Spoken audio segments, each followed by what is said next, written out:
UPSC civil service examination में सफलता के लिए संघर्ष कर रहे मेरे प्यारे दोस्तों, बहन, भाई, मेरे परिवार, एक बिहारी सब पे भारी परिवार में यूपीएससी प्रीलिम्स की ऐसी की तैसी करने वाले क्लास में मैं आपका वेलकम करता हूँ। फ्रेंड्स, क्या आपको प्रीलिम्स से डर लगता है? देखिए, सच्चे सच्चे बोलिएगा, झूठ फुसंगड़ी बात नहीं कीजिएगा। क्या जब आप यूपीएससी प्रीलिम्स का क्वेश्चन लेके बैठते हैं बनाने के लिए, तो आपको ज़्यादातर क्वेश्चन का जो ऑप्शन होता है उसमें कन्फ्यूजन बना रहता है कि इसमें से कौन सा होगा, कौन सा नहीं होगा? क्या आपको अपने तैयारी को लेकर डाउट बना रहता है कि मेरा तैयारी ठीक से हो रहा है कि नहीं हो रहा है? क्या आपको 100% अपने ऊपर भरोसा नहीं हो पाता है कि आप इस एग्ज़ाम को क्वालिफाई कर सकते हैं? क्या जब प्रीलिम्स का दिन नज़दीक आने लगता है एग्ज़ाम का, तो आपका डर बढ़ने लगता है, अंदर में कुछ बैलेंस नहीं बनने लगता है? अगर इनमें से देखिए कौनो समस्या आपके साथ नहीं है ना, तो काहे ल माथापच्ची कर रहे हैं? कंबल तान के सूत ना जाइए, ये क्लास आपके लिए बिल्कुल नहीं है। लेकिन अगर इनमें से कौनो भी समस्या आपके साथ है, तो फुरफुरा के हमरे साथ आइए, यूपीएससी प्रीलिम्स की ऐसी की तैसी कर डालेंगे हम।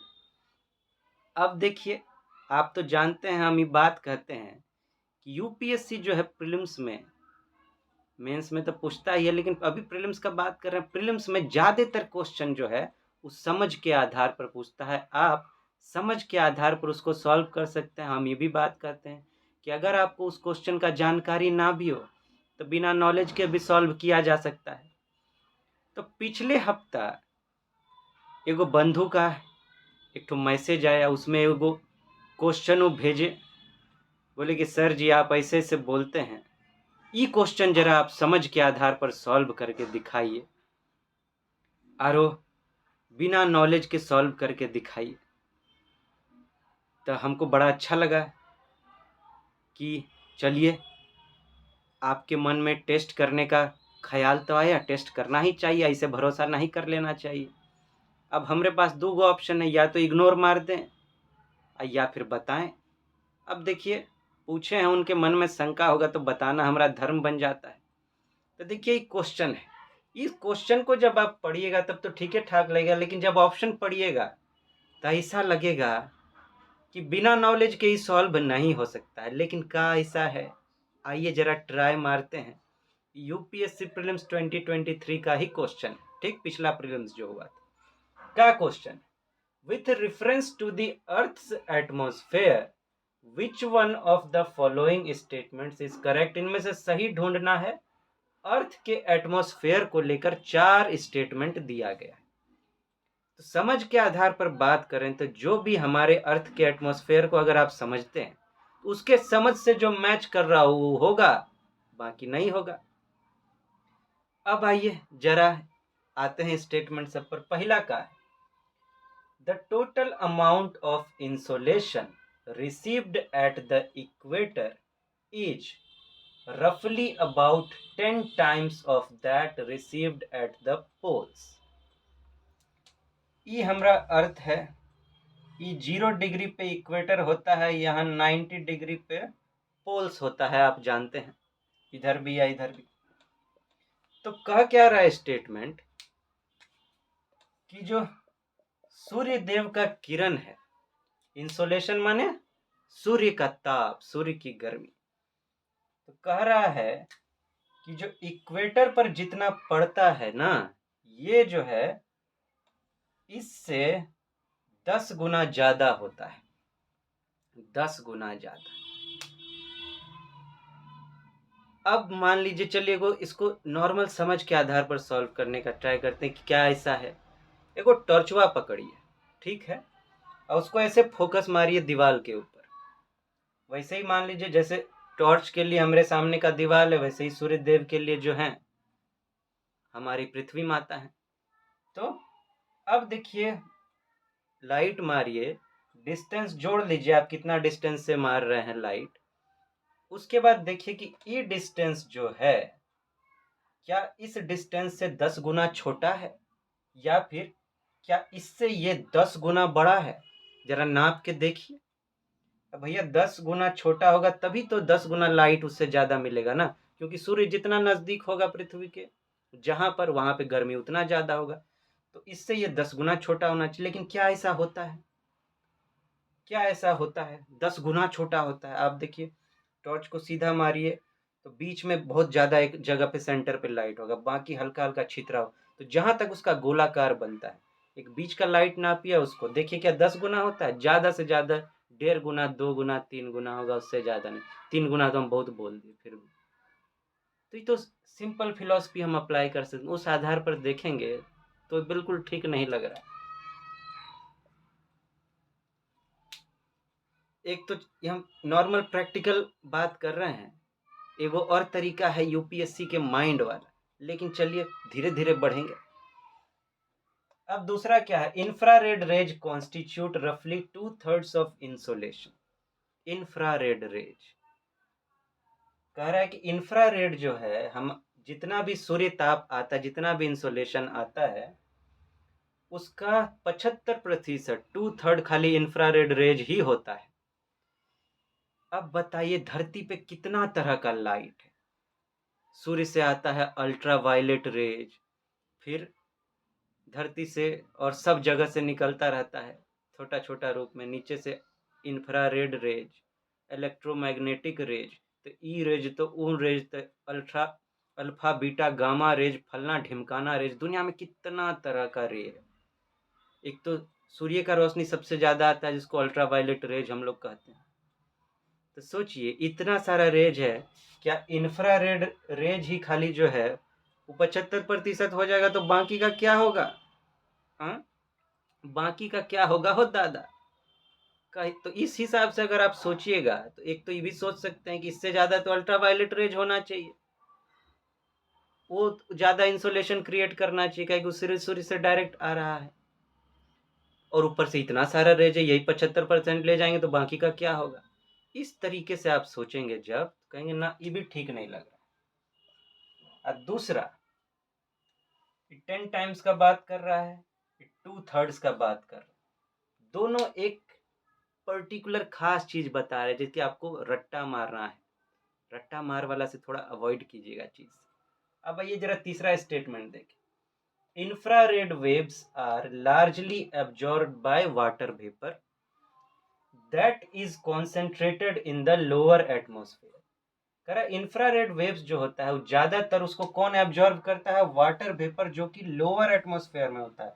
तो दो शब्द पर ध्यान दीजिएगा, एक तो वाटर वेपर, एक तो ये वाटर पर ध्यान दीजिए, दूसरा लोअर पे ध्यान दीजिए। एटमोस्फेयर बहुत बड़ा है।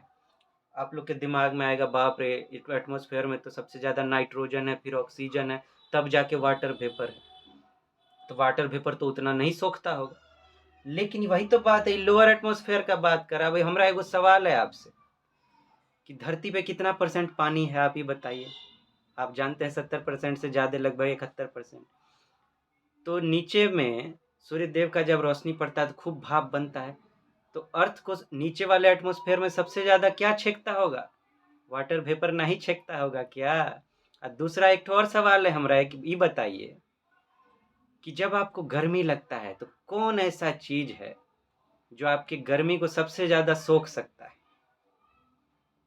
या यूं कहिए कि किससे आपको उस समय सबसे ज़्यादा राहत मिलता है? तो आप कहेंगे पानी से। जितना पानी, खूब पानी पीने का मन करता है, गर्मी लगता है तो खूब नहाते हैं, टबे में घुसियाए हुए रहते हैं दिन भर। तो पानी सबसे ज्यादा सोखता है ना, वो भी लोअर एटमॉस्फेयर का बात कर रहा है। धरती के नजदीक सबसे ज्यादा क्या है? उस आधार पर जब आप सोचेंगे तो लगेगा हाँ ये तो ठीक लग रहा है, ये तो ठीक लग रहा है। लेकिन इसको भी देख लेते हैं।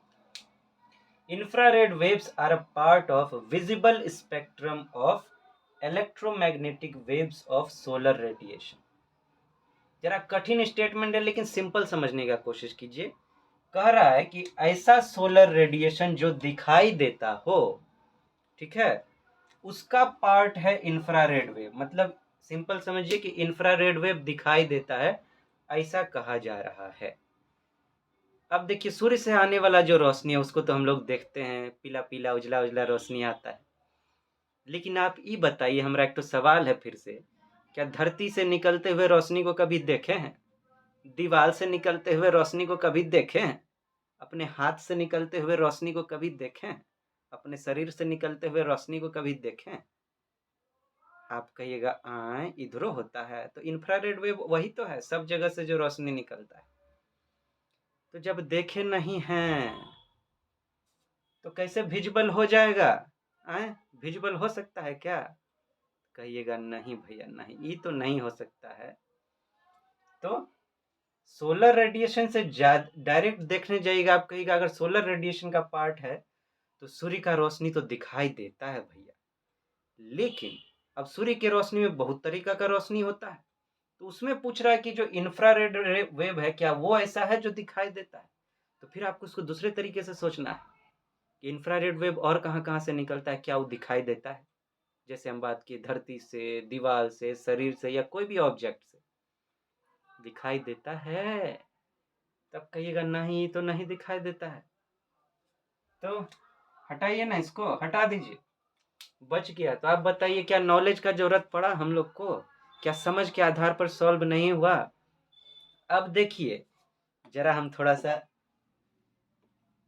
अपना स्पेशल बिहारी अवतार में आ जाए। अब देखिए गुड़ गोबर ससुरा सब होता कहाँ है? सब कुछ दिया है दिमाग में पकड़ के कि खूब पढ़ो खूब पढ़ो खूब रटो तब ये बात बनेगा। और जब ऐसा करके जाते हैं प्रीलिम्स हुआ एग्जाम देने के लिए, तो ससुरा पकड़ के मुक्का देता है, ठेंगा दिखा देता है। तब क्या कहा जाए? अब देखिए खाली रट्टा मार के पढ़ पढ़ के खूब जाइएगा तो बात तो बनना नहीं है। काहे? अगर बात बनता तो क्वेश्चन पेपर प्रीलिम्स का उठाइए, पिछले वाला उठा लीजिए और देखिए उसका जो ऑप्शन है कहीं किताब में मिलता है, किताब खोल के आप सॉल्व करके दिखाइए जितना आपको ज़रूरत है उतना क्वेश्चन को, तब समझ में आएगा कि ना भैया ऐसे तो नहीं हो सकता है। तो उसके लिए क्या चाहिए? देखिए दो चीज़ समझना होगा आपको। अगर प्रीलिम्स की ऐसी की तैसी करना है तो दो चीज़ समझना होगा। का पहला, यूपीएससी का माइंड, कि कौन दिमाग से क्वेश्चन सब फॉर्म करता है, वो कैसा सिविल सर्वेंट चाहता है, रट्टा मार की समझदार, तो वैसा ही ना चेक करेगा, वैसा ही एग्जाम लेगा ना। तो पहले यूपीएससी के माइंड को समझिए। दूसरा, फिर उसके माइंड के हिसाब से देखिए कि आप अपने सोचने का पावर डेवलप कीजिए कि किस किस तरीका से आप चीज़ों पर सोच सकते हैं। ये दो काम आप कर लिए तो हो गया यूपीएससी प्रीलिम्स की ऐसी की तैसी। उसके बाद यूपीएससी प्रीलिम्स का क्वेश्चनवा सब खुद दे आपको कहेगा, मुझे ले चलो जल्दी से अपने घर, हमको डोली में बिठा के। तो आप उठा ले जाऊंगा कर लीजिएगा, उसको पकड़ के ले आइएगा, मिल के हम लोग उसके बाद खूब पार्टी भी मनाएंगे। ठीक है, अभी हम टाटा गुड बाय करते हैं, फिर मिलते हैं। यूपीएससी प्रीलिम्स की ऐसी की तैसी करेंगे, डॉक्टर साहब मिल के उसको सिरिंज लगाएंगे। आप भी फिर से आइएगा, हम लोग खूब मस्ती करेंगे। अभी टाटा गुड बाय करते हैं।